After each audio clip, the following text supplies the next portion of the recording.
لو بتعملي العيش ومش بيرتفع معاكي او بيطلع قطعه واحده كده ومش بيتفرق الاتنين، انا هقولك ازاي تعملي عيش ناجح وعيش على الطاسه مش في الفرن، وتقدري طبعا تعمليه في الفرن على صاجه الفرن. وبما ان رمضان على الابواب فالعيش ده يلزمنا في الفطار والسحور. انا همشي معاكي خطوه بخطوه وهقولك على كل الاخطاء اللي كنتي بتقعي فيها فالعيش مش بيرتفع معاكي، وهقولك كمان على نصايح للتسويه. شايفين انا هنا بضغط عليه وبرده بيرتفع تاني ازاي؟ تابعوا معايا الوصفه خطوه بخطوه وكل النصايح اللي انا هقولها.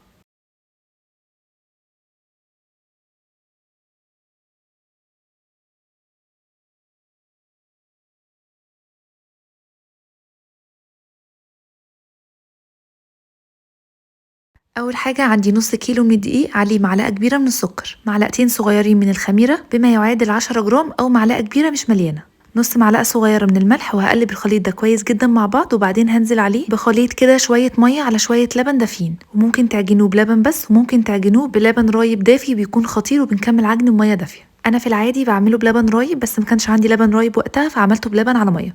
في نص العجن كده ضفت عليه معلقه من الزيت وهعجنه كويس وبعدين اسيبه يخمر. هنا بقى بعد العجينه ما خمرت ما شاء الله تضاعفت وبقت حلوه جدا، هحطها بقى على الكاونتر كده واعملها بالطول زي الاسطوانه وبعدين اقسمها.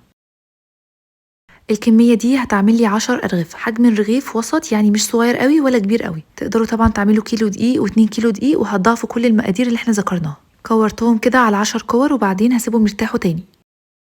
الخطوه دي مهمه جدا عشان لما نيجي نفردهم ميبقاش شكلهم وحش واحنا بنفردهم، لان العجينه لو مرتاحتش كويس مش هتبقى دايره كده معايا متساويه. بصوا بقى انا هنا بوريكم السمك اللي انا عايزاه، دي اهم حاجه في العيش، اني لو رققته قوي مش هيرتفع معايا كويس، وكمان مش عايزه اتخنه اوفر، فهيكون سمك الرغيف كده وسط عشان يبقى حلو معايا في الاكل. كمان السمك ده هيبقى مناسب جدا وهيطلع معاكم زي العيش الشامي اللي بتجيبوه من بره. بعد ما افرده بسمك مناسب، تاني نصيحه مهمه جدا جدا ان نسخن الطاسه كويس قوي واسيب النار على العيش عاليه جدا مش وسط ولا واطيه طول ما احنا شغالين النار عاليه. تاني حاجة أول ما نحط الرغيف لازم نشمعه، يعني ما ينفعش أحط الرغيف كده وأسيبه دقيقة أو دقيقتين وبعدين أقلبه، لا أول ما أحطه على طول أقلبه. أنا ليه بعمل الحركة دي؟ أنا بشمع الوش والظهر بتاع الرغيف عشان لما يجي يرتفع بالشكل ده ما يقطعش مني أو يفرقع أو يبقى في حتت كده تهوية فما تخليهوش يرتفع معايا. أنا كده بشمع الجوانب بتاعة العيش وبخليها جامدة كده عشان لما العيش يرتفع ما يفرقعش. لكن لو سبتي الرغيف وما قلبتيهوش وسبتيه يتشمع على الوشين بتوعه لازم هيتقطع مني. أنا مرضتش أسرع الخطوة دي بالذات عشان أوريكم هو بياخد وقته تماما على الطاسه، واوريكم قد ايه هو مرتفع معايا وازاي شمعته، وكمان هوريكم تاني هو بيتشمع. ودلوقتي هخليه يرجع ياخد لون حلو تاني، شايفين برضو بيرتفع تاني ازاي.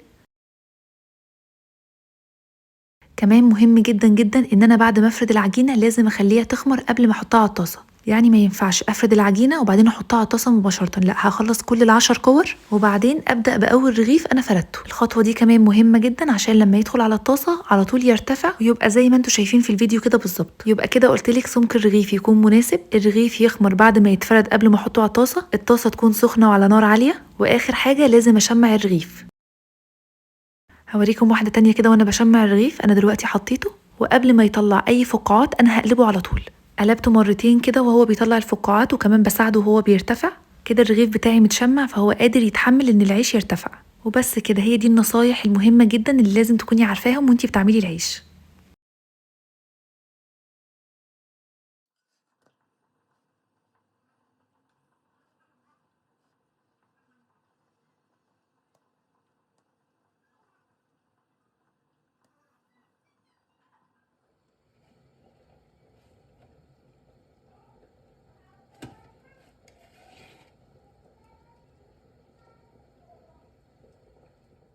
وبس كده هتعملوا احلى عيش. الكميه دي زي ما قلت لكم عملت معايا 10 ارغفه، تقدروا تضاعفوا الكميه زي ما انتوا عايزين. حجم الرغيف مناسب جدا وحقيقي هيطلع معاكم احلى من العيش الشامي اللي بتجيبوه من بره. كفايه انكم عاملينه بلبن او لبن رايب. عايزه اقول لكم كمان تقدروا تعملوه بميه بس طبعا اللي بلبن رايب وبلبن بس وبلبن على ميه احسن من الميه بس.